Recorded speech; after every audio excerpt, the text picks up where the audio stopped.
Hello students, कल मैंने आप लोगों को केमिकल काइनेटिक्स में अभिक्रिया की दर को अच्छे से समझाया था और दर स्थिरांक को भी समझाया था। अपन ने द्रव्य अनुपाती क्रिया का नियम भी पढ़ लिया था। तो यहाँ मैं आप लोगों को एक डिफरेंस समझा देता हूँ कि जो अभिक्रिया की दर होती है, अभिक्रिया की दर और जो आपका दर स्थिरांक होता है, कल मैंने आपको समझाया दर स्थिरांक क्या होता है। तो आप लोग वो वीडियो देखें अगर आप लोगों ने नहीं देखा है तो अभिक्रिया की दर और दर स्थिरांक में क्या डिफरेंस होता है ये समझ लेते हैं। तो डेफिनेशन आपको लिखना है बस, और कुछ नहीं। पहला जो आपका डिफरेंस तो वही हो जाएगा। फर्स्ट में अपन ने क्या पढ़ा था, अभिक्रिया की दर क्या होती है। तो अपन ने पढ़ा था कि जो अभिक्रिया की दर होती है वो जो अभिकारक होते हैं उनकी सक्रिय सांद्रता पर निर्भर करती है। क्या होती है ये भी अपन जानते हैं कि इकाई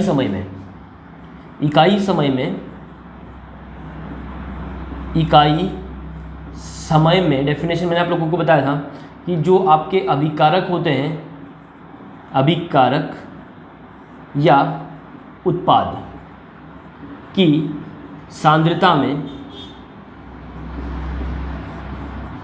हुआ परिवर्तन, कितना परिवर्तन होता है उसी को अपन अभिक्रिया की दर कहते हैं। ठीक है। तो दर स्थिरांक की अगर बात करें तो कल मैंने आप लोगों को समझाया था द्रव्य अनुपाती क्रिया के नियम में कि जो R है वो K के बराबर हो जाता है जब आप सांद्रता कितनी लेते हो, 1 इकाई 1 मोल ले लेते हो। तो यहाँ आप लिख सकते हो कि दर स्थिरांक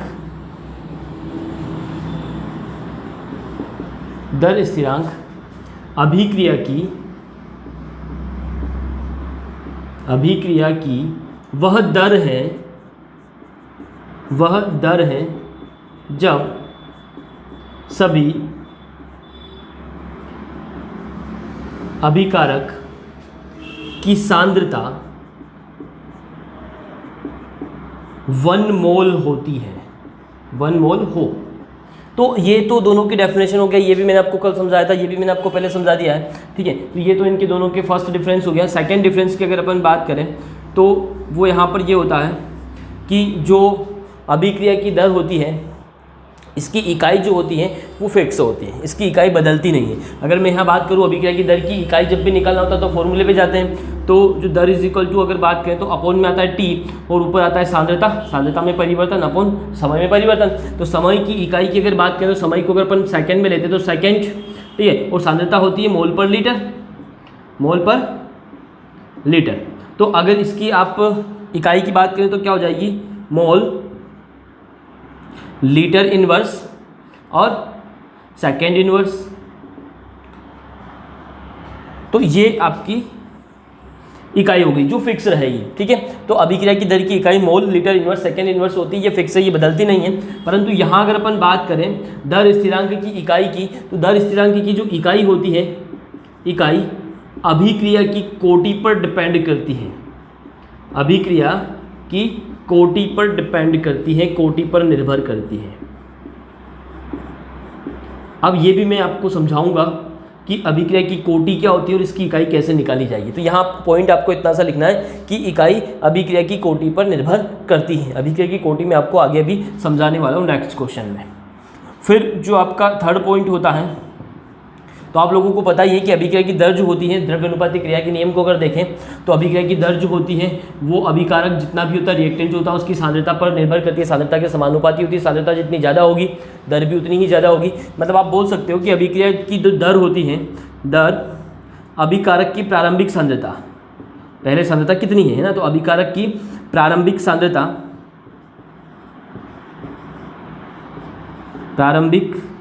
सांद्रता पर निर्भर होती है।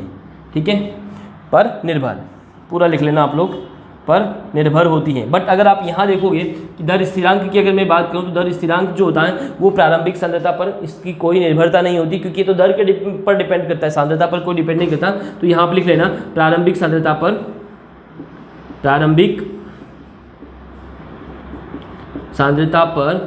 निर्भर नहीं।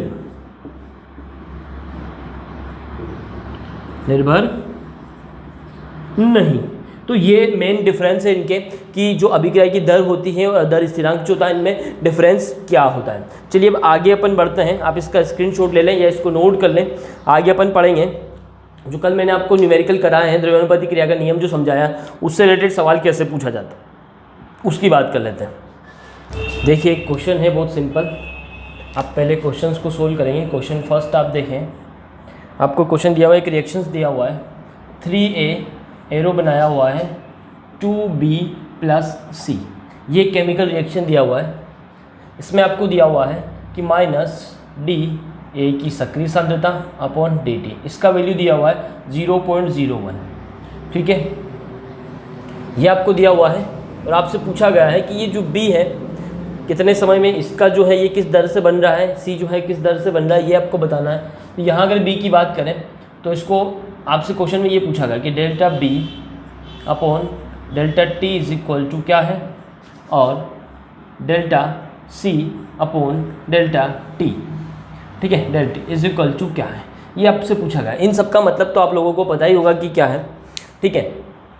सवाल बहुत सिंपल है। देखो आप लोगों को मैंने दर को बताया कि अभिक्रिया की दर जो होती है वो क्या था, R इज इक्वल टू, अगर मैं बात करूँ तो मैंने कहा था कि जितने समय में आपका A जितना खर्च हो रहा है उतने समय में B भी उतना ही बन रहा है। मतलब इन सब की दर को अगर मैं देखूँ तो इन सबको बराबर लिखा जाता है, ये सब आपस में बराबर होती है। इसको अगर डिनोट करूँगा तो इसको कैसे लिखा जाएगा, ये माइनस है क्योंकि ये खर्च हो रहा है, फिर अपन लिखते हैं स्मॉल DA अपॉन dt। लेकिन यहाँ एक चीज़ ध्यान में रखा जाता है कि जब इसके आगे कोई कोफिशिएंट लगा होता है यानी इसका कोई गुणांक लगा होता है तो इसको ऐसे लिखा जाता है 1/3, है ना, इसके 3 लिखा है तो इसको कैसे लिखेंगे 1/3। तो ये बराबर होगा किसके, अगर b को देखो तो b को कैसे लिखना पड़ेगा, ये तो बन रहा है तो इसमें माइनस का साइन लगाने का जरूरत नहीं है, small d b upon dt, ठीक है। अब यहाँ इसके आगे 2 लगा हुआ है तो इसके आगे मुझे लिखना पड़ेगा 1/2, और ये बराबर है किसके, यहाँ तो देखो इसके आगे कोई कोफिशिएंट नहीं तो सीधा लिख सकते हो delta C upon del T। तो ये आपके सब आपस में बराबर है और इसका वैल्यू आपको दिया हुआ है।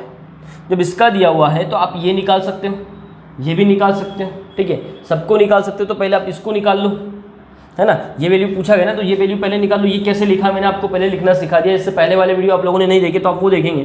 तो यहाँ देखोगे ये माइनस का है 1/3 इंटू इसका वैल्यू DA अपॉन dt, ये माइनस का ही, माइनस के DA अपॉन dt का वैल्यू दिया हुआ है 0.01, तो ये माइनस का साइन मैं हटा देता हूँ क्योंकि माइनस के साइन का ही वैल्यू आपको दिया हुआ है। तो 1/3 इंटू 0.01, ठीक है, इसका वैल्यू देखो यहाँ पर कितना आने वाला है। यहाँ अगर आप देखोगे तो इसको सीधा ही लिख देता हूँ, इसको ज़्यादा सोल्व करने का जरूरत है, इसको लिख देता हूँ 0.01 अपॉन 3 या फिर अपन लिख देते हैं 1/30, ठीक है। ये पॉइंट हटाएंगे तो 2 0 नीचे आ जाएंगे तो 300, 1/300 आ जाएगा। ये इज इक्वल टू होगा इसके, यहाँ देखो क्या है 1/2 del B upon del T, वैल्यू इसका पूछा गया तो ये 1/2 को इधर लेके आ जाओ, तो 1/2 को इधर लेके आएंगे तो 2/300 is equal to dB upon dt del T, ठीक है। इसका वैल्यू पूछा गया तो ये आएगा, इसको सोल्व कर लो। इसको जब सोल्व करोगे तो ये 2 से 1 बार और ये 150 बार 1/15, तो ये आ गया। इसको चाहे तो अपन और आगे सोल्व करें क्योंकि पॉइंट में अपन आंसर देंगे, तो अब पॉइंट में लिखो इसको 0.0067, ठीक है। और उसका यूनिट आपको क्या लिखना है, यूनिट आपको लिखना है मोल, क्योंकि ये सांद्रता है ना, सांद्रता में कितना परिवर्तन होता है वही बताता है कितने समय में कितनी सांद्रता। तो mole litre inverse second inverse, अभी जस्ट मैंने आपको कहा है कि सांद्रता की इकाई जो ये होती है, क्योंकि यहाँ पर इसका भी यही दिया हुआ mole litre inverse second inverse. अगर इसको सेकेंड इनवर्स में दिया तो यहाँ आप सेकेंड इनवर्स लिखेंगे, मिनट में दिया तो आप मिनट लिखेंगे, कोई फर्क नहीं पड़ने वाला है। तो 0.0067 ये इसका आंसर आया। तो इसी तरीके से आप ये भी निकाल सकते हो। तो इसको निकालने के लिए देखो इधर तो कोई कोफिशिएंट लगा हुआ नहीं है, मतलब ये आपका किसके बराबर हो जाएगा, देखो आप सीधा आप यहाँ पर 0.01 को 3 से आप मल्टीप्लाई कर दो बस, क्योंकि इधर से 1/2 तो इधर आने वाला नहीं है ना। तो अब चलिए इसको सोल्व कर लेते हैं, ये सब आपस में इक्वल है ना। तो चलिए यहाँ सोल्व करते हैं। ये आपका देखो यहाँ पर इसका वैल्यू आपको दिया हुआ है तो ये लिखेंगे अपन 1/3 इंटू 0.01, ठीक है, इज इक्वल टू आपका हो जाएगा del C upon del T। बस आपको इसको 3 से आपको मल्टीप्लाई करना है, मतलब डिवाइड करना है 0.01 को। तो ये 1/300 हो गया, इसको आप डिवाइड कर दो डेल T से। तो देखो यहाँ देखो आप, यहाँ क्या किया था आपने, 1 को आपने 150 से डिवाइड करा ना, तो आपका आया 0.0067। तो अब यहाँ डबल आपने दुगना ले लिया, 300 से डिवाइड करें तो इसका आधा आंसर आने वाला है। सीधा भी आप देख सकते हो 0.0033 लिख दो, 34 लिखो या 33 लिख दो, तो यही आंसर आएगा 0.0033। तो आपको ये इस टाइप के सवाल करने आना चाहिए, कुछ नहीं करना है आपको, इसको लिखना आना चाहिए। दर नियम से आपको ये लिखना आना चाहिए। तो अगर ए के बारे में लिखना है, अभिक्रिया की दर क्या हो जाएगी, r = की अगर बात करोगे तो ये जो 3 होता है ये 1/3 हो जाता है बस। और अभिक्रिया की दर तो आपको पता ही है कि कितने समय में सांद्रता में परिवर्तन होता है ना। तो समय को परिवर्तन को लिखेंगे डेल टी और सांद्रता में परिवर्तन को लिखेंगे डेल ए। ऐसे इसको भी लिखना है तो डेल b/डेल टी, बस इसके आगे 2 था तो ये 1/2 हो गया। इसके आगे कुछ नहीं था तो इसको कुछ लिखने का जरूरत ही नहीं है, बस ये सब आपस में बराबर है। तो इसका वैल्यू पता है तो इससे इसका निकाल लो और इससे इसका भी निकाल लो। वही क्या है, इसके इक्वल में पहले इसको रखा तो इसके इक्वल में इसको रखा तो इसका वैल्यू था 0.01, तो ये इक्वल हो गया इसके, तो ये 1/2 ये था, 2 इधर आ गया तो ऊपर चला गया, डिवाइड कर दिया 1/150, इसको डिवाइड कर 0.0061, वैसे इसको भी सोल्व कर लिया। तो बहुत आसान है। अगर आपको एक का दिया हुआ है तो बाकी का पूछा जाए तो आप उसको निकाल सकते हो, यहाँ कोई प्रॉब्लम आपको नहीं आने वाली है। अगर इस सवाल में प्रॉब्लम आई तो ऐसा एक और मैं करवा देता हूँ, क्लियर हो जाएगा। देखो आपकी स्क्रीन पर सवाल देखो, यहाँ दिया हुआ है 2a एरो बनाया है और बन रहा है आपका 4b+c। ये तो एक रिएक्शन दिया हुआ है। इस रिएक्शन में कहा गया है कि जब ये रिएक्शन होती है तो इस रिएक्शन से ये जो B की जो सांद्रता है, बात क्वेश्चन को समझना पड़ेगा क्या कहा गया। B की जो सांद्रता है, इसकी सांद्रता में 10 सेकेंड में, पर सेकेंड नहीं कहा, 1 सेकेंड का नहीं कहा गया है, 10 सेकेंड में कहा गया है ना। तो 10 सेकेंड में इसकी सांद्रता जो है 5 × 10⁻⁻3, राइट, यही है 5 × 10⁻³ मोल पर लीटर। इतनी सांद्रता जो है वो बढ़ जाती है कितने टाइम में, 10 सेकेंड में इतनी सांद्रता बढ़ जाती है। तो आपसे कहा गया है कि आपको बताना है कि यहाँ पर पहला तो ये कि B जो है इसके प्राप्त होने की, B के प्राप्त होने की दर कितनी है। क्वेश्चन दिख रहा होगा आपको स्क्रीन पर, यही आपसे पूछा गया है। और सेकंड क्वेश्चन में आपसे पूछा गया है कि A जो है ये A विलुप्त होता जा रहा है, तो A के विलुप्त होने की दर कितनी है।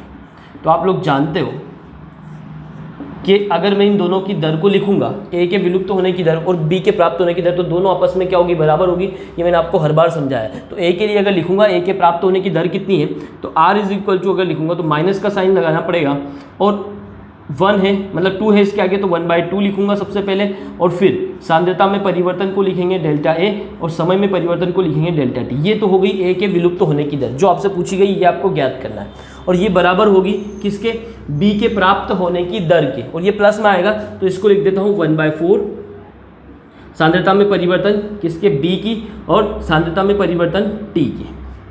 ये भी मैंने यहाँ पर दिया, ये दोनों आपस में बराबर होते हैं। अगर ये मुझे पता है तो मैं ये पता कर सकता हूँ। अब ये मुझे पता करने के लिए क्या करना है, मुझे यहाँ आपको कुछ दिया हुआ है, इसको ध्यान से देखें, इसको मुझे यहाँ इसको सोल्व करने की ज़रूरत नहीं है क्योंकि मुझे ये नहीं दिया हुआ है।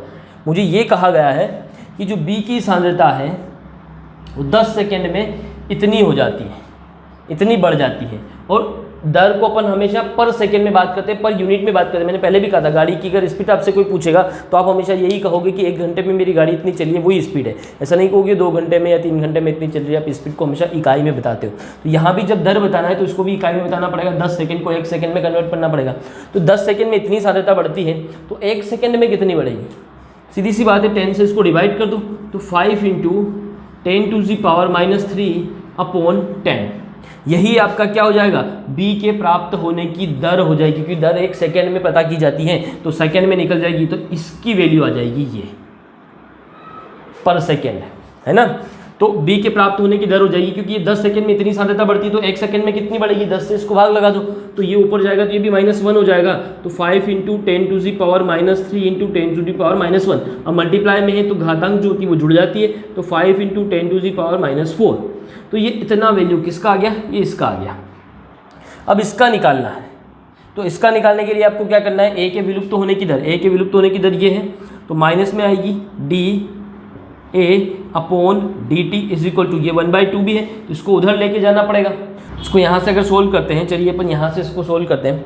तो देखो ये तो मैंने ऐसा लिख दिया, ये 1/2 इधर चला जाएगा तो ये 2 इधर जाएगा तो ऊपर जाएगा 2/4 हो जाएगा, और dB/dt, और मैंने जस्ट अभी कहा कि इसका वैल्यू ये यहाँ पर आ गया है, ये इसी का वैल्यू है, ये 1/4 का नहीं है, इसका है, है ना। ये 1/4 तो अपन इसको बराबर करने के लिए जो कोफिशिएंट होते हैं इनको आगे लगा दिया जाता है। तो dB/dt मतलब b के विलुप्त होने की दर कितनी है, dB/dt इतनी है। तो ये आ गई आपकी 5 × 10⁻⁻⁴। तो ये आप यहाँ लिख सकते हो उसकी जगह। तो देखो कितना हो जाएगा, 2/4 को लिख दो 1/2 इंटू dB/dt आपका कितना है 5 × 10⁻⁻⁴। ठीक है, ये 1/4 के साथ नहीं होता है, केवल इसके साथ होता है। ठीक है, आपको ये समझना है। मैंने अभी जस्ट कह दिया था कि इस पूरे के इक्वल होता है, तो पूरे की नहीं होता है। ये 1/4 तो आपका कोफिशिएंट है, इसको नहीं देखा जाता है। ये जो आपका आंसर आया है पर सेकेंड, ये किसका है, बी के विलुप्त होने की दर। और बी के विलुप्त होने की दर क्या था, कितने समय में कितना बी जो है वो बन रहा है, विलुप्त नहीं मतलब ये बन रहा है, तो कितने समय में ये कितना बन रहा है। तो उसके लिए अपना आ गया कि 1 सेकेंड में ये इतना बन रहा है। तो ये dB/dt का वैल्यू है 5 × 10⁻⁻⁴। इसको आपको अलग ही रखना है 1/4 को, और ये 1/2 उधर जाएगा तो 2/4 हो जाएगा। ये आपको माइनस को इधर ही रखना है ना, क्योंकि विलुप्त होने की दर पूछा है आपको, ए के विलुप्त होने की दर। तो अब 2 से इसको डिवाइड करो 5 को, तो कितना हो जाएगा 2.5 × 10⁻⁻⁴। बस यही आपका आंसर है। अगर आपको डायरेक्ट निकालना है तो डायरेक्ट कैसे निकालना उसको देखो। ये तो आपने यहाँ से निकाल दिया कि 10 सेकंड में अगर ये इतना प्राप्त होता तो 1 सेकंड में कितना प्राप्त होगा, 10 से भाग लगा तो 1 सेकंड में 5 × 10⁻⁴ प्राप्त हो रहा है। अब आपको क्या करना है कि यहाँ अभिक्रिया को देखो। इस अभिक्रिया को देखोगे तो दो ए खत्म होते हैं, ठीक है, 2a विलुप्त होते हैं, तो 4b प्राप्त होता है, जस्ट दुगना प्राप्त होता है। मतलब इसके विलुप्त होने की दर, ठीक है, इस b के प्राप्त होने की दर से कितनी है, आधी है। ये आधा खर्च होता है, मतलब ये 2 खर्च होते हैं तो ये 4 बन जाते हैं। तो यहाँ संतुलित अभिक्रिया से आपको समझ में आ रहा है कि अगर आपको ये पता है इसके विलुप्त मतलब इसके बनने की, इसके प्राप्त होने की दर आपने क्या निकाली थी 5 × 10⁻⁻⁴, और जितने समय में ये 4 अणु इसके बनते हैं उतने समय में इसके केवल 2 अणु ही विलुप्त होते हैं। मतलब ये समझ में आ रहा है कि इसके प्राप्त होने की दर से इसके विलुप्त होने की दर कितनी है, आधी है। तो यही पूछा था ए के विलुप्त होने की दर, तो इसके जो प्राप्त होने की दर है उसको आधा कर दो, तो ए के विलुप्त होने की दर आ जाएगी। तो सीधा इसको 2 से क्या कर दो, डिवाइड कर दो, तब भी आपका आंसर आ जाएगा। 2 से डिवाइड करोगे तो 2.5, देखो ना 2.5 × 10⁻⁻⁴। तो इस तरीके से आपको इन सवाल को करना है, बहुत सिंपल है। आपको बस समझना है कि इनमें क्या करने के लिए कहा गया है। अभी भी आपको ये नहीं समझ में आया तो मुझे आप कमेंट्स में बताइए कि आपको इसमें क्या समझ में नहीं आया, तो मैं आपको और इसकी प्रैक्टिस करवा सकता हूँ। अभी आज के लिए अपन नेक्स्ट टॉपिक स्टार्ट करते हैं। का जो टॉपिक है अब आपका जो आने वाला है, अभी जस्ट मैंने कहा था डिफरेंस में आया था नाम, अभिक्रिया की कोटि। अभिक्रिया की कोटि, ऑर्डर ऑफ रिएक्शन क्या होता है, अभिक्रिया की कोटि क्या होता है। बहुत ही सिंपल रिएक्शन है, मतलब बहुत सिंपल डेफिनेशन है, बस समझना है। मैंने आप लोगों से कहा था कि दर नियम मैंने आपको पढ़ा था। सपोज मान लो कि मेरे पास कोई अभिक्रिया है A + B और इससे आपका C बन रहा है, या फिर मेरे पास है 2A + B और इससे भी मेरा C बन रहा है, या मेरे पास है 2A + 3B और मुझे यहाँ पर C मिल रहा है। अब आपसे पूछा गया कि इन अभिक्रियाओं की कोटि आपको बतानी है कि अभिक्रिया की कोटि कितनी है। तो अभिक्रिया की कोटि की डेफिनेशन क्या होती है उसको समझेंगे। तो उसके लिए आपको यहाँ पर एक दर नियम पता होना चाहिए कि दर नियम क्या होता है। दर नियम में अभिक्रिया की दर जो होती है वो क्या होती है, दर नियम आपका कहता है कि अभिक्रिया की दर जो होती है अभिकारक की सक्रिय सांद्रता, जितने भी अभिकारक है उनकी सक्रिय सांद्रता के गुणनफल के समानुपाती होती है, जब उन पर उनके गुणांकों की घातांक लगी हो। मैंने आपको कल पढ़ाया है, आप कल वाला वीडियो देखें समझ में आएगा। तो यहाँ देखो इसकी दर जो है ये समानुपाती हो जाएगी A और B की सक्रिय सांद्रता के। यहाँ अगर मैं बात करूँ दर जो है वो समानुपाती होगी A की सक्रिय सांद्रता इंटू B की सक्रिय सांद्रता, लेकिन इसका गुणांक कितना है 2, तो गुणांक की यहाँ पर क्या लगानी पड़ेगी, घातांक लगानी पड़ेगी। तो बस यहीं से आपका डेफिनेशन बनेगा। चलिए इसकी भी लिख देता हूँ। R जो है यहाँ समानुपाती हो जाएगा A और B की सक्रिय सांद्रता के, परंतु जब इन पर क्या लगा हो, इनकी गुणांकों की घातांक। तो इसका गुणांक कितना है 2, तो 2 यहाँ घात में चला जाएगा। इसका गुणांक कितना है 3, तो 3 यहाँ पर घात में चला जाएगा। तो इस तरीके से ये पावर में चले जाते हैं। तो अब यहाँ से डेफिनेशन बन जाएगा अभिक्रिया की कोटि का। अभिक्रिया की कोटि दर नियम में उपस्थित सांद्रता की घातांकों का योग होती है। ठीक है, मतलब दर नियम से जब भी आप किसी भी अभिक्रिया के दर नियम से आप उसको लिखते हो तो इसमें जो अभिक्रिया की सांद्रता पर जो आप घातांक लगाते हो, इन घातांकों का योग जो होता है उसी को अभिक्रिया की कोटि कहते हैं। एक तो ये डेफिनेशन होता है जो आपको समझना है। सपोज मान लो आपसे इसकी अभिक्रिया की कोटि पूछा था, इसकी घातांक कुछ नहीं है मतलब 1, इसकी भी कुछ नहीं है मतलब 1, मतलब इस अभिक्रिया की कोटि कितनी हो गई 2। घातांकों को जोड़ लो, यहाँ घातांक कितनी 2, यहाँ कितनी 1, तो इसकी कोटि कितनी हो गई 3। इसकी घातांक कितनी 2, इसकी घातांक कितनी 3, तो इसकी कोटि कितनी हो गई 5। मतलब ये आपकी इस अभिक्रिया की कोटि 5 है, इस अभिक्रिया की कोटि 3 है, इस अभिक्रिया की कोटि कितनी 2। तो अभिक्रिया की कोटि दर नियम में अभिकारक की सांद्रता पर लगाए गए घातांक के योग के बराबर होती है। पहली चीज़ तो ये डेफिनेशन हो गई। दूसरी डेफिनेशन क्या होती है वो समझना। अभिक्रिया की दर अभिकारकों की उन सांद्रता के बराबर होती है जो उत्पाद बनाते हैं। मैंने आप लोगों से कहा था जितने भी अभिकारक होते हैं ये सभी यहाँ पर उत्पाद बनाते, ऐसा ज़रूरी नहीं है। केवल इनकी जो सक्रिय सांद्रता होती है, अपन यहाँ सक्रिय सांद्रता ही लिए तो इनकी सक्रिय सांद्रता ही यहाँ पर क्या करती है, उत्पाद बनाती है। मतलब जो प्रभावी टक्करें होती है, अभी मैंने आपको समझाया था कि जो प्रभावी टक्करें होती हैं केवल वो ही क्या करती है, उत्पाद बनाती है। तो आपका यहाँ पर जो अभिक्रिया की कोटि है वो यही हो सकती है कि जो प्रभावी टक्करें हैं, वो जितने अणु प्रभावी टक्कर हैं में भाग ले रहे हैं, वही आपकी अभिक्रिया की क्या होती है, कोटि होती है। तो आप सीधे से याद रखें, जो मैंने डेफिनेशन बताया है, दोनों डेफिनेशन याद रखें कि अभिक्रिया की कोटि अभिक्रिया में भाग लेने वाले उन अणुओं के बराबर होती है जो उत्पाद बनाते हैं। अभिक्रिया की कोटि में तो बहुत सारे अणु भाग लेते हैं, सब उत्पाद बनाए ये जरूरी नहीं है। जो अणु उत्पाद बनाते हैं केवल उन्हीं को अपन अभिक्रिया की कोटि कहते हैं। और यहाँ पर अपन केवल सक्रिय सांद्रता ही लेते हैं, इसलिए डायरेक्ट इनको जोड़ के अपन बता देते हैं कि ये अभिक्रिया की कोटि है। एक और शब्द आता है आणविकता, पहले वो भी समझ लो, दोनों में डिफरेंस आपसे एग्जाम में पूछा जाता है। आणविकता क्या होती है ना, आणविकता, मोलिक्युलिटी इसको इंग्लिश में कहा जाता है। तो आणविकता क्या होती है, तो अभिक्रिया में भाग लेने वाले कुल अणुओं की संख्या। अभिक्रिया में जितने भी अणु भाग लेते हैं, चाहे वो उत्पाद बना रहे हैं चाहे नहीं बना रहे, अभिक्रिया में भाग लेने वाले कुल अणुओं की संख्या को उस अभिक्रिया की आणविकता कहते हैं। ठीक है, और अभिक्रिया में भाग लेने वाले उन अणुओं की संख्या जो उत्पाद बनाते हैं उनको अभिक्रिया की कोटि कहते हैं। एक चीज़ तो डेफिनेशन आपको समझ में आती है। दूसरा जो समझना वो ये है, जो अभिक्रिया की कोटि है वो शून्य भी हो सकती है। शून्य कब होती है आप वो समझ लें। तो यहाँ शून्य को समझने के लिए एक और डेफिनेशन आपका अभिक्रिया की कोटि का होता है, वो भी मैं समझा देता हूँ कि अभिक्रिया की कोटि अभिकारकों की वह सांद्रता जिस पर अभिक्रिया की दर निर्भर करती है। क्योंकि अभिक्रिया की दर मतलब क्या, अभिक्रिया की दर मतलब जिन अभिकारक की सांद्रता में परिवर्तन हो रहा है वही अभिक्रिया की दर भी निर्भर करेंगे, और जिनकी सांद्रता में परिवर्तन हो रहा है वही तो उत्पाद बना रहे हैं। तो आप सीधा भी लिख सकते हो कि जो अभिक्रिया में भाग लेने वाले उन अणुओं की संख्या जो अभिक्रिया की दर जिन पर निर्भर करती है। देखो ना यहाँ पर आर अभिक्रिया की दर इन पर निर्भर करती है तो इनको जोड़ दिया। यहाँ कितने अणुओं पर निर्भर करी, 2 और 1 3, तो अपन ने 3 लिख दिया। यहाँ कितने अणु हैं, 3 और 2 5, तो 5 लिख दिया। ये वही तो है, अभिक्रिया की दर इन सांद्रताओं के समानुपाती है।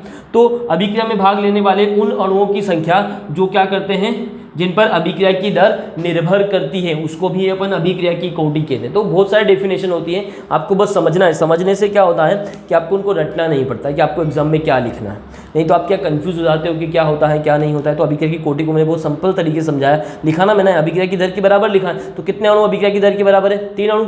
तो इन तीनों अणुओं पर अभिक्रिया की दर निर्भर कर रही है, तो ये अभिक्रिया की क्या हो गई, कोटि हो गई। तो यहाँ पर आपको थर्ड डेफिनेशन समझ में आ गया होगा अभिक्रिया की कोटि का, कि अभिक्रिया में भाग लेने वाले उन अणुओं की संख्या जो अभिक्रिया की, जिन पर अभिक्रिया की दर निर्भर करती है, उसी को अपन अभिक्रिया की कोटि कहते हैं। तो सपोज मान लो कि कोई अभिक्रिया, जैसे फर्स्ट वाली अभिक्रिया ही है, इसमें अगर मैं यहाँ बीच में कोई कैटालिस्ट ले लेता हूँ, उत्प्रेरक ले लेता हूँ, तो कल मैंने आपको उत्प्रेरक का मतलब भी समझाया है। उत्प्रेरक मतलब ऐसे बाहरी पदार्थ जो अभिक्रिया में भाग लिए बिना ही अभिक्रिया की दर को क्या कर देते हैं, परिवर्तित कर देते हैं। तो जिन अभिक्रियाओं में उत्प्रेरक होते हैं उनमें अभिक्रिया की दर जो होती है वो अभिकारक की सांद्रता पर निर्भर नहीं करती है, वो किस पर निर्भर करती है, उत्प्रेरक पर निर्भर करती है। उत्प्रेरक चाहे तो अभिक्रिया की दर को बढ़ाएगा, उत्प्रेरक चाहे तो अभिक्रिया की दर को कम करेगा। अब डिपेंड करेगा उत्प्रेरक किस टाइप का, धनात्मक है तो अभिक्रिया की दर को बढ़ा देगा, ऋणात्मक है तो अभिक्रिया की दर को कम कर देगा। मतलब ऐसी अभिक्रिया में जो अभिक्रिया की दर है, दर की अगर मैं बात करूं तो वो अभिक्रिया की जो सांद्रता है उस पर निर्भर नहीं कर रही है। तो इस अभिक्रिया की जो कोटि है ना, इसका ऑर्डर जो है वो क्या हो जाएगा, शून्य हो जाएगा, क्योंकि कोई भी अभिकारक ऐसा नहीं है जिसकी सांद्रता पर अभिक्रिया की दर निर्भर कर रही है। अभी जस्ट मैंने डेफिनेशन का कि अभिक्रिया के जो अणु है ना, अभिक्रिया की सांद्रता जितने अणु पर निर्भर करती है वही उसकी कोटि होती है। लेकिन जब आप उत्प्रेरक ले लेते हो तो अभिक्रिया की दर जो है इन सांद्रताओं पर निर्भर नहीं करती। जब सांद्रता पर निर्भर नहीं करती है तो कोटि क्या हो गई, इसकी शून्य हो गई। मतलब अभिक्रिया की कोटि जो है वो शून्य भी हो सकती है, वो फ्रैक्शन में भी हो सकती है, 1/2, 3/2 ऐसे फ्रैक्शन में भी हो सकती है। ठीक है, 1, 2, 3 फिर कंप्लीट नंबर तो होती ही है। तो आपको याद रखना, ये भी डिफरेंस में आता है, इन दोनों के डिफरेंस में आता है कि जो अभिक्रिया की कोटि होती है वो शून्य हो सकती है, वो फ्रैक्शन में हो सकती है, वो एक कंप्लीट नंबर भी हो सकती है, पूर्ण संख्या भी हो सकती है। परंतु आणविकता जो होती है ये हमेशा एक कंप्लीट नंबर होता है, पूर्ण संख्या होती है। ये कभी भी फ्रैक्शन नहीं हो सकती है, ये कभी भी शून्य नहीं हो सकती। शून्य तो होगी नहीं, फ्रैक्शन तो हो सकता है कि कभी हो जाए भाग लेने वाले अणुओं की संख्या, लेकिन ये कभी भी शून्य नहीं होती है। शून्य नहीं होती है क्योंकि अभिक्रिया में कोई अणु भाग ही नहीं ले रहा है, तो अभिक्रिया होगी कैसे? अपन ने तो यही कहा ना, आणविकता की डेफिनेशन क्या लिखी है कि वे अणु जो अभिक्रिया में भाग ले रहे हैं उनको अपन क्या कहते हैं? आणविकता कहते हैं। तो ऐसा तो होगा ही नहीं कि किसी अभिक्रिया में कोई अणु भाग ही ना ले रहे हो। भाग तो लेंगे, एक अणु लेगा, आधा अणु लेगा, जितने भी अणु लेंगे भाग तो लेंगे। मतलब आणविकता जो है ये कभी भी शून्य नहीं हो सकती। ठीक है, तो इनके मेन डिफरेंस हो गए। अब मैं आपको यहाँ अभिक्रिया की कोटि को थोड़ा और डिटेल में समझाता हूँ। इसकी यूनिट कैसे, अभिक्रिया की कोटि जो होती है, अभी मैंने कहा था दर स्थिरांक की इकाई जो होती है वो अभिक्रिया की कोटि पर निर्भर करती है, तो वो भी कैसे होता है वो भी समझाता हूँ। कुछ एग्जाम्पल के साथ बता देता हूँ। प्रथम कोटि, द्वितीय कोटि और भी कोटियाँ होती हैं वो भी समझा देता हूँ। एक रिएक्शन में यहाँ पर लिखता हूँ N2O5 H2O2। जब इसको आप गर्म करेंगे तो देखो यहाँ पर क्या होने वाला है, इसमें से ऑक्सीजन निकल जाएगी, N2O4 हो जाए और हाफ मोलिक्यूल्स इसमें से ऑक्सीजन का निकल जाए, मतलब एक मोलिक्यूल्स है ना, 1 एटम। यहाँ पर भी ऐसे ही हो जाए H2O प्लस हाफ O2। ठीक है, ये 2 से 2 एक ऑक्सीजन निकल गया कुल मिला के यहाँ पर, है ना। तो इस तरीके से रिएक्शन हो रहा है। तो इसके लिए अगर मैं अभिक्रिया की दर लिखूंगा R = अगर लिखता हूँ तो ये R जो है ये समानुपाती हो जाएगा किसके, यहाँ पर केवल एक ही अभिकारक दिख रहा है मुझे N2O5, तो यहाँ पर अभिक्रिया की दर एक ही अभिकारक पर निर्भर कर रही है। इसलिए ये अभिक्रिया कैसी हुई? प्रथम कोटि की। ये दोनों अभिक्रिया यहाँ पर कैसी हैं? प्रथम कोटि की अभिक्रिया है, क्योंकि इनमें जो है अभिकारक एक ही है। यहाँ पर भी आप देखोगे तो R जो है ये समानुपाती होगा किस पर? इसकी अभिक्रिया की दर किस पर डिपेंड कर रही है? H2O2 पर। एक ही अभिकारक है, इसकी घात भी कितनी? 1 ही है, तो यहाँ पर इस अभिक्रिया की दर कितनी हो गई? 1 हो गई। और एग्जांपल ले लेते हैं, अमोनियम नाइट्रेट ले लो, NH4NO2 आप ले लो, है ना। तो यहाँ पर देखो इसको ये रिएक्शन करेगा, गर्म करेंगे तो नाइट्रोजन इसमें से अलग हो जाएगा, इसमें से वाटर मोलिक्यूल्स पूरा बाहर निकल जाएगा। H2O बैलेंस कर लो, हाइड्रोजन कितने हैं? 4 है, तो यहाँ 2 लगा दो, 2 ऑक्सीजन है, ये भी हो गया, नाइट्रोजन 2 है, बैलेंस हो गई रिएक्शन। तो यहाँ पर भी इस अभिक्रिया की दर की अगर मैं बात करूँ तो यहाँ पर एक ही अभिकारक की सांद्रता पर डिपेंड कर रही है, वो है आपका अमोनियम नाइट्राइट। ठीक है, तो इसकी भी कोटि कितनी हो गई? 1 हो गई। तो इस तरीके से ये सारी अभिक्रियाएं प्रथम कोटि की अभिक्रियाएं। रिएक्शंस को देखें अगर अपन, तो यहाँ पर मैं H2 प्लस I2 को मिलाकर 2HI बना देता हूँ। ठीक है, तो यहाँ पर देखो अभिक्रिया की दर जो है ये समानुपाती हो जाएगी किसके? H2 और I2, दो अभिकारक की सांद्रता पर 1 और 1 कितना हो गया?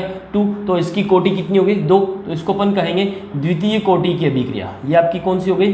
द्वितीय कोटि की अभिक्रिया हो गई। ठीक है, इसी तरीके से अगर अपन बात करें तो अगर इसको रिवर्स देखते हैं, मान लो आपके पास 2HI है, इसको आप गर्म करें, ये रिवर्सिबल रिएक्शन होता है जनरली।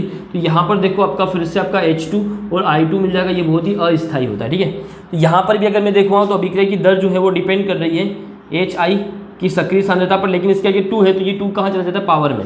ये आपका दर नियम कहता है। तो ये 2 हो गए HI, तो इसकी कोटि कितनी हो गई? 2 हो गई। इसी तरीके से अगर आपके पास एथिल एसीटेट है CH3COO C2H5 और इसका रिएक्शन आप करवा रहे हो सोडियम हाइड्रोक्साइड के साथ NaOH के साथ, तो देखो रिएक्शन ये कैसे होता है, यहाँ से ये C2H5 जो है ये Na के साथ निकल जाता है, सॉरी ये C2H5 जो होता है, देखो यहाँ पर CH3COO पर माइनस आएगा, C2H5 पर प्लस आएगा, यहाँ पर Na पे प्लस OH पर माइनस आएगा, C2H5 जाएगा OH के साथ, तो ये एथिल एल्कोहल बनाएगा C2H5OH प्लस आपका Na जो है इसके साथ रिएक्शन करके सोडियम एसीटेट बनाएगा CH3COO Na। यहाँ पर भी अगर अभिक्रिया की दर को अगर मैं देखूँ तो R = अगर मैं लिखना चाहूँ R समानुपाती, तो यहाँ पर एक तो एथिल एसीटेट आपका CH3COO C2H5 की सांद्रता पर और एक और किसकी सांद्रता पर डिपेंड करेगा? NaOH की सांद्रता पर। तो यहाँ पर भी 2 अणु हो गए, इसलिए इसकी कोटि भी कितनी हो गई? द्वितीय कोटि की अभिक्रिया। तो ये सारी अभिक्रिया यहाँ पर कैसे? द्वितीय कोटि की अभिक्रिया है। इसी तरीके से अगर 3 अभिकारक होंगे, ठीक है, या फिर यहाँ 2 होगा, ये 1, 2 और 1 3, इस तरीके से तो तृतीय कोटि की अभिक्रिया हो जाएगी। तो ये आपका अभिक्रिया की कोटि आपको निकालना, इसको समझना बहुत आसान है। एक आध मैं आपको तृतीय कोटि की अभिक्रिया का एग्जाम्पल भी बता देता हूँ। देखो एक रिएक्शन है NO प्लस O2 आपस में रिएक्शन करें और बन जाए यहाँ पर NO2। ठीक है, तो देखो इस रिएक्शन को बैलेंस करते हैं। यहाँ पर ऑक्सीजन 3 है, यहाँ 2 है, इस यहाँ 2 लगाएंगे तो 4 बन जाएगी, सीधा यहाँ लगा दो, तो ये अब बैलेंस है। तो इस रिएक्शंस की दर की अगर मैं बात करूँ, R की अगर बात करें तो R देखो यहाँ पर किसके समानुपाती आने वाला है? NO इसकी पावर 2 और O2, तो देखो यहाँ 2 और यहाँ 1, तो कितना हो गया 3। तो ये अभिक्रिया की कोटि कितनी होगी इसकी 3। और रिएक्शन देख लो आप, NO का रिएक्शन इसी तरीके से अगर मैं Br2 के साथ करवाता हूँ तो यहाँ पर भी रिएक्शन ऐसे ही होता है, NOBr यहाँ बनता है, ठीक है। इसको बैलेंस करेंगे तो Br यहाँ पर 2 है, यहाँ 2 लगा दो तो NO भी 2 हो जाएंगे, यहाँ पर भी 2 लगा दो। इसको आप बैलेंस करोगे, मतलब इसके लिए दर नियम लिखोगे तो R समानुपाती अगर बात करें तो यहाँ NO इसकी कोफिशिएंट कितना है 2, तो ये पावर में चला जाएगा, ठीक है। और Br2 इसके आगे कोई कोफिशिएंट नहीं है तो ये 1 ही आएगा, तो 2 और 1 3, ये भी आपकी तृतीय कोटि की अभिक्रिया हुए। तो ज़्यादातर आपको इतना ही पढ़ना है, आपके सिलेबस में है शून्य कोटि की अभिक्रिया और प्रथम कोटि की अभिक्रिया। इन दोनों के लिए आपको स्थिरांक का जो है K का वैल्यू जो है वो पता करना है। यहाँ K का वैल्यू से मतलब ये है कि जब अपन ये समानुपाती का चिन्ह हटाते थे यहाँ K आता है, मैंने कल आपको समझाया था, दर स्थिरांक जिसको अपन कहते हैं, तो उसका वैल्यू आपको निकालना है। कोई प्रथम कोटि की अभिक्रिया लिए तो उसके लिए क्या होगा, द्वितीय कोटि की अभिक्रिया लिए तो K का वैल्यू क्या होगा। मैंने कहा था कि K का वैल्यू जो होता है वो किस पर निर्भर करता है, अभिक्रिया की कोटि पर निर्भर करता है। हर अभिक्रिया के लिए K का वैल्यू क्या होता है, अलग अलग होता है, मैंने कल आपको समझाया था। तो वो निकालने के लिए भी आपका वो आता है ना, व्यंजक पता करना आता है, वो भी मैं आपको सिखाऊंगा। अभी और समझ लो, प्रथम कोटि की हो गई, द्वितीय कोटि होगी, तृतीय कोटि होगी। मैंने आपको कहा था कि जो कोटि होती है भिन्नात्मक भी होती है, शून्य भी होती है। तो चलिए वो रिएक्शन भी देख लेते हैं। शून्य कोटि की अभिक्रिया देख लो क्या होती है। अगर आप कैटेलिस्ट यूज़ करते हो तो अभिक्रिया कैसी हो जाएगी, शून्य कोटि की हो जाएगी। सपोज मान लो कि आपने अमोनिया लिया NH3 और यहाँ पर आपने प्लेटिनम की उपस्थिति में रिएक्शंस करवाया, तो यहाँ आपका इसमें से नाइट्रोजन और हाइड्रोजन आपका निकलने वाला है, ठीक है। तो ये प्लेटिनम यहाँ पर उत्प्रेरक का काम कर रहा है, मतलब यहाँ पर अभिक्रिया की दर जो है R की अगर मैं बात करूँ तो ये समानुपाती हो जाएगी अमोनिया की शून्य घात के, क्योंकि इस पर डिपेंड नहीं करती है, तो किसी की पावर शून्य होना मतलब 1, तो ठीक है, इस पर डिपेंड नहीं कर रही है, अभिकारक की सांद्रता पर डिपेंड नहीं कर रही है। तो आप यहाँ डेफिनेशन लिख सकते हो कि शून्य कोटि की अभिक्रिया क्या होती है, आपसे लिखा जाए तो आप कहोगे ऐसी अभिक्रिया जिसमें अभिक्रिया की दर जो होती है वो अभिकारक की सक्रिय सांद्रता के शून्य घात के समानुपाती होती है। अभिकारक की सक्रिय सांद्रता के शून्य घात के समानुपाती होती है, उसी को अपन क्या कहते हैं, शून्य कोटि की अभिक्रिया कहते हैं। इसी तरीके से आपकी फ्रैक्शन में भी होती है, चलो वो भी मैं आपको बता देता हूँ एक एग्जाम्पल। मान लो आपके पास कोई, ये मैंने यहाँ पर ले लिया एसिटल्डिहाइड, एल्डिहाइड के लिए CHO, इसको एसिटल्डिहाइड पढ़ा जाता है। मैं आपको ऑर्गेनिक केमिस्ट्री पढ़ाऊँगा तब आपको समझ में आएगा। तो इससे यहाँ पर बनता है मेथेन और कार्बन मोनोऑक्साइड। अगर मैं इसकी अभिक्रिया की कोटि की बात करूँ तो इसकी जो R जो होता है, अभिक्रिया की दर जो होती है वो समानुपाती होती है CH3 CHO के 3/2 पावर के साथ। अब आप बोल रहे होंगे कि यहाँ पर सर आपने 3/2 तो लिखा ही नहीं है ना, यहाँ तो 1 लिखा हुआ है, आपने 3/2 क्यों लिखा है। तो यहाँ अगर अपन बात करें तो ये जो अभिक्रिया की कोटि होती है, हमेशा आप केवल अभिक्रिया को देखकर ही कोटि लिख दो, ये पॉसिबल नहीं है।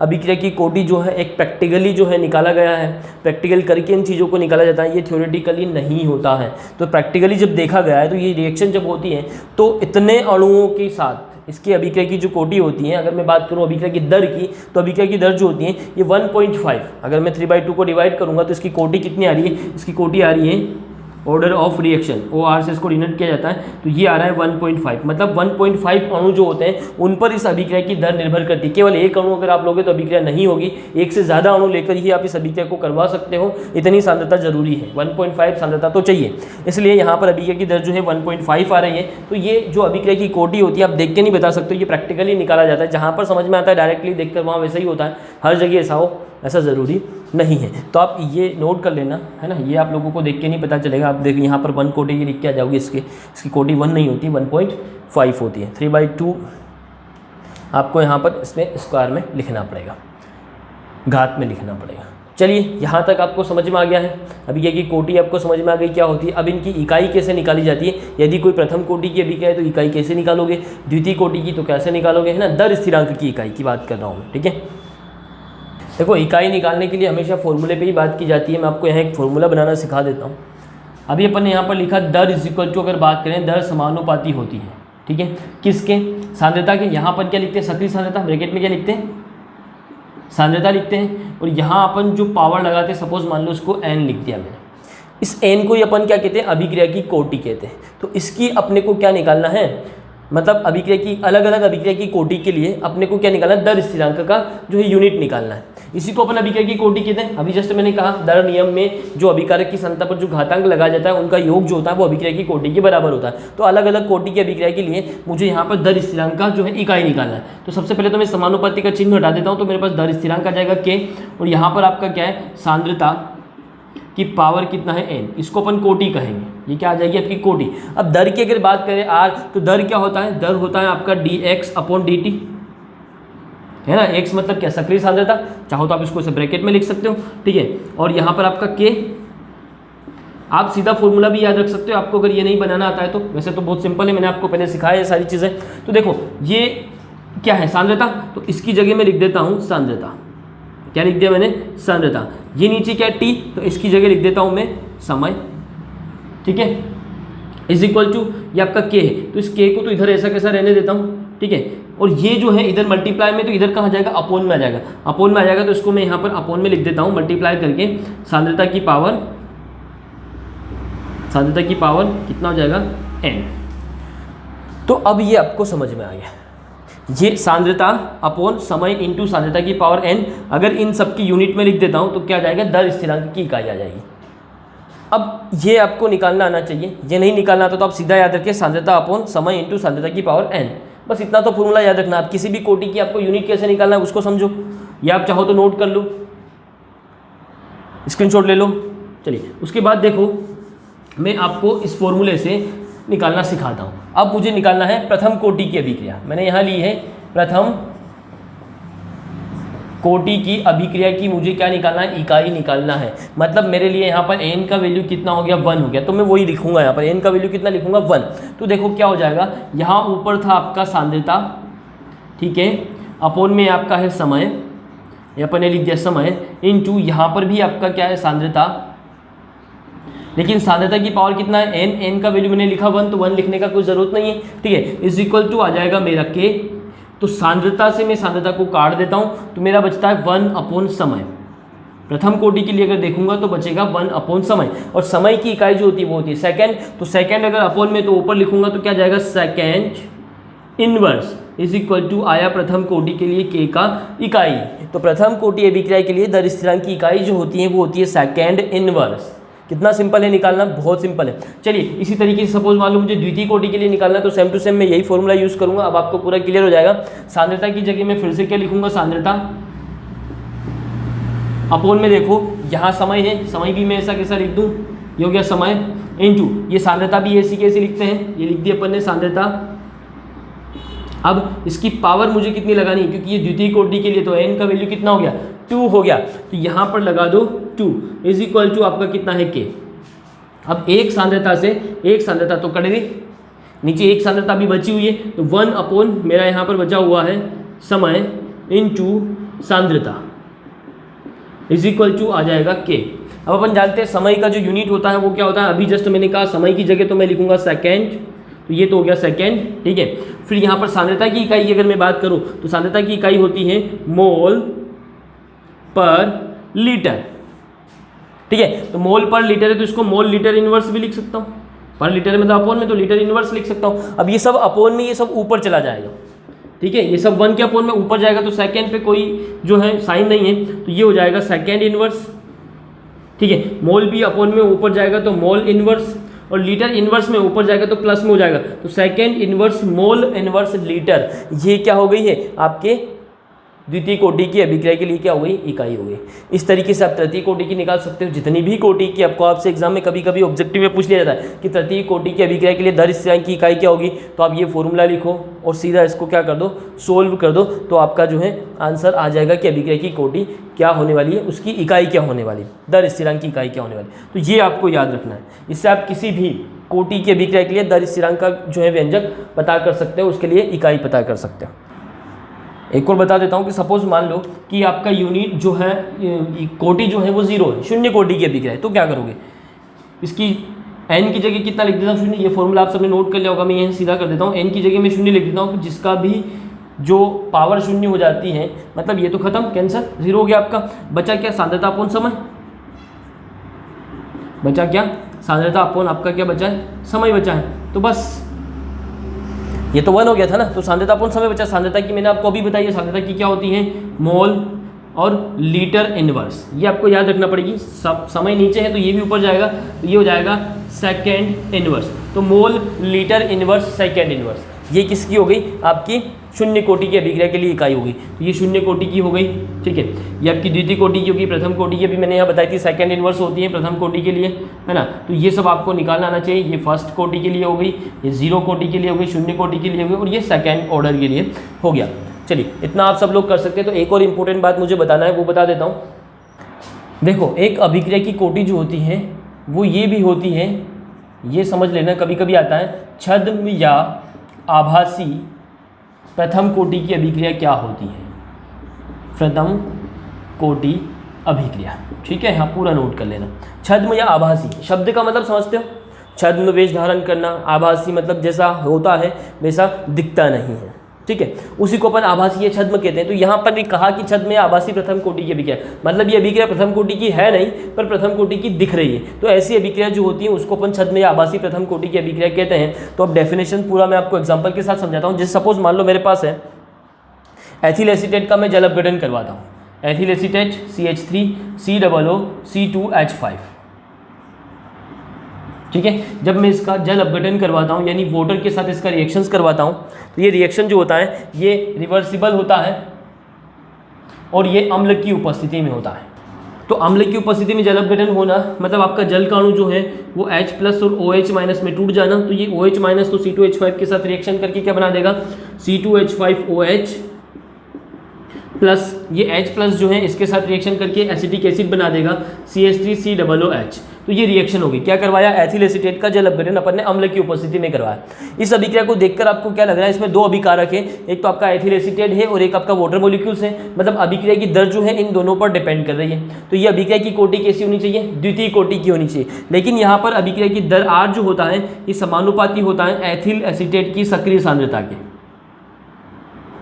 मतलब यहाँ पर अभिक्रिया की दर जो है वो केवल एथिल एसीटेट की सांद्रता पर ही निर्भर करती है। ऐसा इसलिए होता है क्योंकि यहाँ पर जल की सांद्रता इतनी ज़्यादा होती है कि इसकी सांद्रता में परिवर्तन अगर कर भी दें, इसको कम ज़्यादा कर भी दें, तो उसकी वजह से इस अभिक्रिया की दर पर कोई मतलब इफेक्ट नहीं होता है, कोई प्रभाव नहीं पड़ता है। और मैंने आप लोगों से कहा है, अभी पहले समझाया है कि ऐसे अणु या ऐसे अभिकारक जिनकी सांद्रता पर अभिक्रिया की दर निर्भर करती है केवल उसको ही अपन अभिक्रिया की कोटि कहते हैं। तो यहाँ पर जल की सांद्रता पर अभिक्रिया की दर निर्भर नहीं करती क्योंकि इसकी क्वांटिटी बहुत ज़्यादा ऑलरेडी, तो इसको थोड़ा बहुत कम ज़्यादा करने से अभिक्रिया की दर पर कोई फर्क नहीं पड़ता है। तो अभिक्रिया की दर जो होती है वो केवल एक ही अभिकारक की सांद्रता पर डिपेंड कर रही है, वो है आपका एथिल एसीटेट। इसलिए ये अभिक्रिया दिखती तो कैसी है, द्वितीय कोटि की, लेकिन होती कैसी है, प्रथम कोटि की। तो इस प्रकार की अभिक्रिया को अपन कहते हैं छद्म या आभासी प्रथम कोटि की अभिक्रिया, है ना।